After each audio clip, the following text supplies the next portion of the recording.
This Game Boy Color has no original Nintendo parts. Everything you see here is brand new aftermarket components. Even the CPU is brand new, being replaced with an FPGA. Now, when it comes to portable FPGA-based handhelds, Analogue with its pocket device reigns supreme, mostly because it's really the only game in town. But that's no longer the case. Funny Playing, the company that's brought us a ton of mods for our Game Boy consoles, has just designed their own Game Boy Color motherboard. And it's pretty awesome. Let's take a look.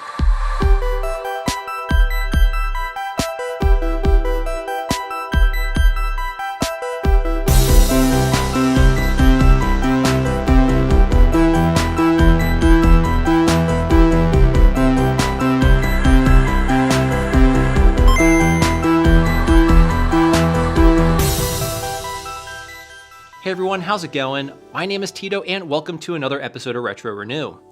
Today we'll be taking a look at a pretty exciting new product from Funny Playing, and no, it's not just another IPS screen mod like we're used to seeing. Nope, this is an all-new Game Boy Color, designed from the ground up, and it's called the FPGBC, short for Funny Playing Game Boy Color. It utilizes FPGA technology, or Field Programmable Gate Array, which is a special chip that can basically be programmed to mimic other chips, in this case, the Game Boy Color CPU. This is a pretty cool little kit, and I have a feeling we're going to be seeing a lot more of these types of products come to market because I really do think FPGA technology is the future of retro gaming. So why do I think FPGA technology is the future? Well, this Game Boy Color here is essentially 25 years old, and as things age, they can begin to fail. And on top of that, these custom integrated chips, like the CPU for the Game Boy Color, are not made anymore and haven't been for decades. That's where FPGA tech comes in. These chips are able to emulate at the hardware level these older, out-of-production custom chips with high accuracy. This is why Analogue products are so great.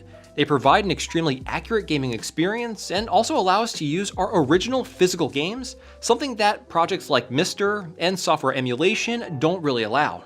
These are in essence brand new, full-on hardware replacement for retro consoles. And at the moment, Analogue is pretty much the only company that makes products like this. Well, that is until now. Funny Playing, a company we all know to make good quality aftermarket screen replacements and other mods for the Game Boy, is getting into the FPGA game too. No pun intended. This is great news because while Analogue products are absolutely incredible and very high quality, they are also expensive and many times hard to get your hands on due to their business model of extremely limited batch releases. On the other hand, Funny Playing seems to be taking another approach, providing an FPGA-based handheld that's both cheaper and easier to get your hands on. So with that, let's see if the FPGBC is a device that is worth your attention. Alright, so in this video, I'm going to show you what's included in the FPGBC kit. Then I'll demonstrate just how easy it is to put it all together, go over all of its features, review the pros and cons, and of course provide you with my overall thoughts. So first off, the FPGBC is a DIY kit that requires assembly. However, it's super easy with no soldering or cutting involved. The first thing you'll need to get is the kit itself, which comes with the motherboard, a laminated IPS screen, speaker, and a 1800 mAh rechargeable lithium-ion battery. But in order to complete the build, you'll also need to separately purchase buttons, membranes, and a custom shell that is designed for this kit. These shells have been specifically designed to accommodate the laminated IPS screen and has the appropriately sized cutout for the USB-C port on the bottom. Now, of course, this being a totally custom build, I opted to get the custom machined brass buttons, which just look amazing. All these parts were kindly sent to the channel by Retro Game Repair Shop, where you can pick everything that you see here for a 10% discount if you use the links in the video description and the coupon code TITO at checkout. Now, before I show you just how easy it is to put this thing together, let's quickly talk about the sponsor of today's video, PCBWay. If you have an idea for a new mod or want to assemble an open source project, PCBWay provides you with the tools to make them a reality. From 3D printing services in an array of materials, all the way to other services like CNC machining, injection molding, and of course PCB and flex ribbon fabrication. So when it comes to taking your retro mods to the next level, PCBWay is the place to make that happen. Check out the link in the description for PCBWay to get $5 off your first order. And again, a huge thank you to PCBWay for sponsoring this video. Alright, so like I mentioned previously, this is a really simple build, so kudos to Funny Playing for really making this accessible to a lot of people. Now before we get started, it's always a good idea to test out the kit to make sure everything arrived in working condition. So we're just going to connect the laminated IPS screen to the motherboard as shown, and what I like to do is place a piece of paper or card in between to prevent anything from shorting out. Then we'll just flip it over and then connect the battery.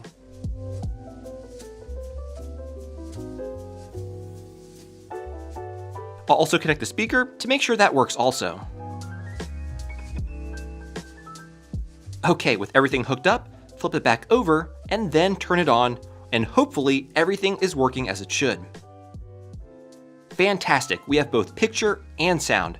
So now we can go ahead and disassemble everything and then actually start to build the FPGBC. So first thing we're going to do is grab our front shell and then drop in our buttons and membranes.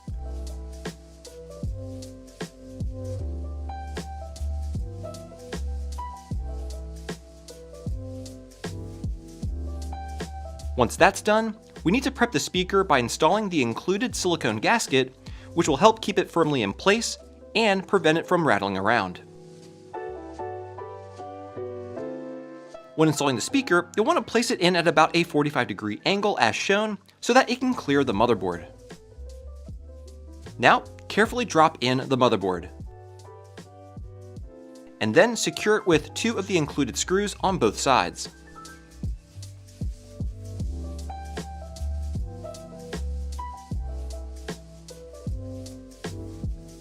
It's actually recommended to not fasten a screw here in the center as it could potentially cause a crack in the front shell. And besides, once the rear shell is installed, the motherboard will be completely secure. Anyway, go ahead and plug in the speaker and tuck the wire out of the way. Now drop in the IR window and the power switch cover.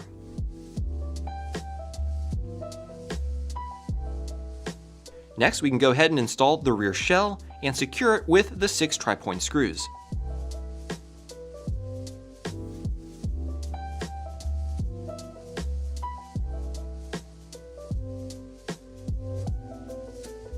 We can now go ahead and connect the battery.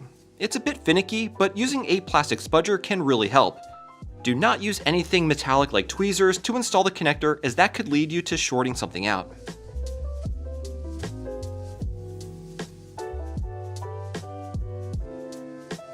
And now all that's left is installing the laminated IPS display. Simply open the bail on the connector and insert the ribbon cable.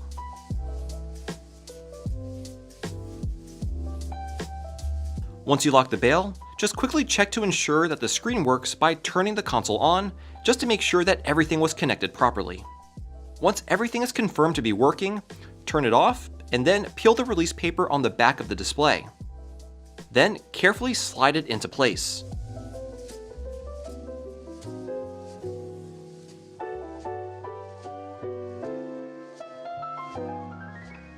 And there you have it, the FPGBC fully assembled. This is definitely one of the easiest Game Boy builds I've ever done. With no soldering or messy shell trimming, everything just goes together really easily. And easily one of the most standout features that you notice immediately is the large screen at nearly 3 inches or 7 centimeters measured diagonally, which is quite a bit larger than we're used to seeing on a device like this. Except of course when it comes to the Analogue Pocket, which is nearly 8.5 centimeters. But honestly, I'm not going to be comparing this to the Analogue Pocket because, well, they're very different devices with very different price points and features, with the only real similarities being the ability to play Game Boy Color games and the use of a FPGA. So with that, let's take a look at the features that the FPGBC has to offer. So from a form factor standpoint, this is essentially a carbon copy of a Game Boy Color, with the only real distinct external features being the USB-C port on the bottom, the large IPS display, and the toggle switch in place of where the volume dial would normally be. Now toggling the switch up or down will adjust the volume accordingly, but pressing it in will open the on-screen display, or OSD menu, where you can adjust quite a few other settings. So the first thing I want to mention is that I'm currently on version 1.06 of the software, which as of the making of this video is the latest available. I'll leave a link to Macco's GitHub in the video description where you can find all the latest information and firmware downloads for the FPGBC. Anyway, once you're in the OSD, you simply navigate the menu using the D-pad to move up or down, and you press A or B to toggle between the various options for each item. So starting from the top, we have brightness and volume, which is pretty self-explanatory. Simply press A or B to adjust either one up or down. Next, we have display mode, of which there are 3 to choose from. First is X4, which provides a perfect 4x integer scale of the Game Boy's resolution. This is what we see on most funny playing aftermarket IPS screen mods. Next is X4P, which is the same 4x integer scaling with the added pixel effect. And last is full mode, which takes up the entire screen real estate, although it is not perfectly integer scaled, meaning you will have some slight shimmering under certain circumstances. Honestly, I like the full mode and really haven't had any issues with it, and it's what I primarily use. Next is the core selection. Here you can switch between the original Game Boy core and the Game Boy Color core. The only real difference here is when playing original Game Boy games, you may want to use the regular Game Boy core so that you can take advantage of the different color palettes, which are not accessible using the Game Boy Color core. The next option is called Frame Mix, which is essentially the frame blending mode. This is used to reduce flickering for in-game objects that are supposed to be transparent. The most notable example of this is Bow Wow's chain in Zelda Link's Awakening. I recommend keeping this feature on, as the flickering can be distracting. Now, this option, called GB Color Fix, is apparently a feature that resolves some issues when playing original Game Boy games in the Game Boy Color core. For example, here in Pokemon Blue, you'll notice that the character sprites appear to only be half visible, with the other half being completely blacked out. Now, if you turn the color fix option on, you'll notice that everything looks fine. So this seems like a strange bug, with the current workaround being to enable this feature. In the future, I'm hoping that they rectify the issue by fixing whatever is causing the underlying problem, instead of having to manually turn a feature like this on. Additionally, some games, like Zelda Link's Awakening, also seem to have an almost inverted color look to them until you enable this feature. Anyway, the last feature is speed, and this will make the Game Boy run either fast or slow. Just for reference, here's the audio for various speed settings.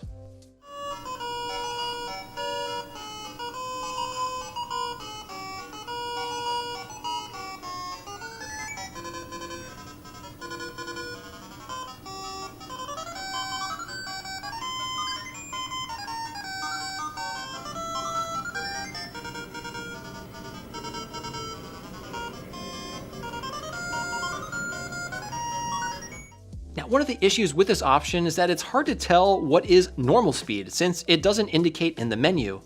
It appears that normal speed is just 2 steps below the top, but honestly, I'm just going by feeling here. It would be nice if Funny Playing implemented a better way of indicating the speed being selected, such as designations like 2x for 2 times the speed, or 0.5x when at half speed, or something along those lines. Anyway, all that's left here on the menu is the battery indicator, which is a very convenient feature to have, and a display of what version firmware you're using, which actually brings me to how we update the FPGBC software. It's actually a super simple process, so kudos to Funny Playing on that. All you need to do is plug the console to the computer through its USB-C port, then turn it on. It should then appear as a mass storage device on your computer, and then all you need to do is simply drag and drop the update file into the drive. It's that simple. And as of the latest version, this can be done on either a PC or a Mac. But again, be sure to refer to Macco's GitHub for all the latest information regarding software updates. So with the ability to update the software, and having already seen several firmware iterations be released, I'm really hoping to see continued support from Funny Playing, improving the FPGBC over time. To me, this is really important, and I'll elaborate on this more later on in the video, but Funny Playing really needs to set a precedent of robust product support if they're wanting to convince people to purchase a product like this now and in the future. Alright, so now we've seen what this handheld has to offer, but now let's take a look at the pros and cons. Starting with the pros, firstly, I think Funny Playing really made this a very approachable little project for those that maybe want to get into the modding hobby, or even for those that are experienced modders who just want a simple, fun little project. Funny Playing could have opted to ship these as pre-assembled turnkey handhelds for a slightly higher price. However, it seems they chose this DIY approach mostly as a cost-saving measure to maintain competitive pricing. And speaking of price, if you wanted to modify a real original Game Boy Color to have similar features to the FPGBC, it honestly will probably end up costing quite a bit more than the FPGBC itself, and that's because you'll need an IPS kit, a battery mod, and the Game Boy Color itself, which isn't very cheap to begin with. Now, to get everything you need to make a FPGBC from Retro Game Repair Shop, it's about $120, or if you use my coupon code, it's about $110. Now, you could also buy this directly from Funny Playing in China for about $83. While buying from Funny Playing will save you money, it may take a little bit longer for you to get using their free shipping option, and customer support may be hit or miss. But either way, the FPGBC will be cheaper than building a similarly modded original Game Boy Color, which to me is pretty awesome. Now, the last pro I want to talk about is just how easy it is to update the software on the console.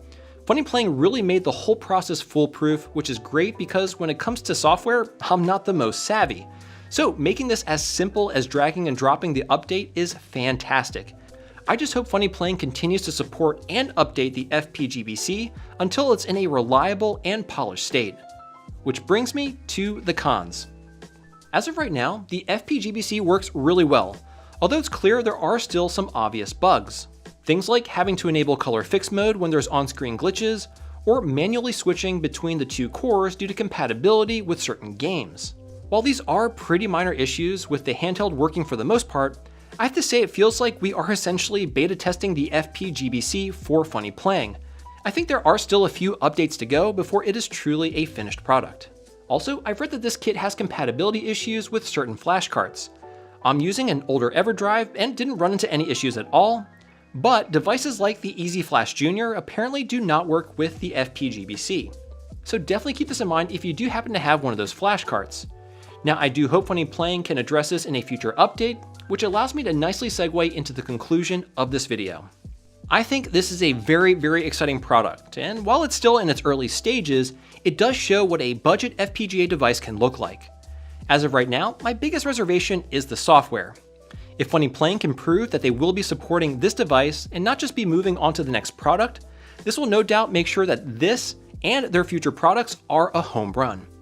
But Funny Playing has to show that they are willing to put in the time and support necessary to make this a refined, polished, and fully compatible product. So really, only time will tell, and it's in the best interest of Funny Playing to prove to their customers that they will indeed be supporting this with regular updates. So you're probably asking, should I get the FPGBC? And well, that depends.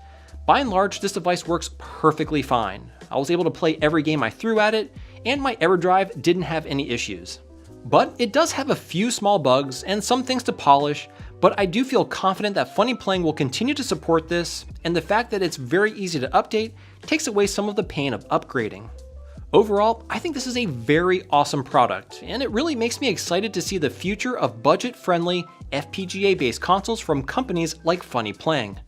The possibilities are truly exciting. Well folks, there you have it. The FPGBC from Funny Playing. A pretty much brand new Game Boy Color that you can build in 2024. Now if you enjoyed this video, I really think you'll like this one here, so check it out. And as always, thank you all so much for tuning in today, and I'll catch you again next time.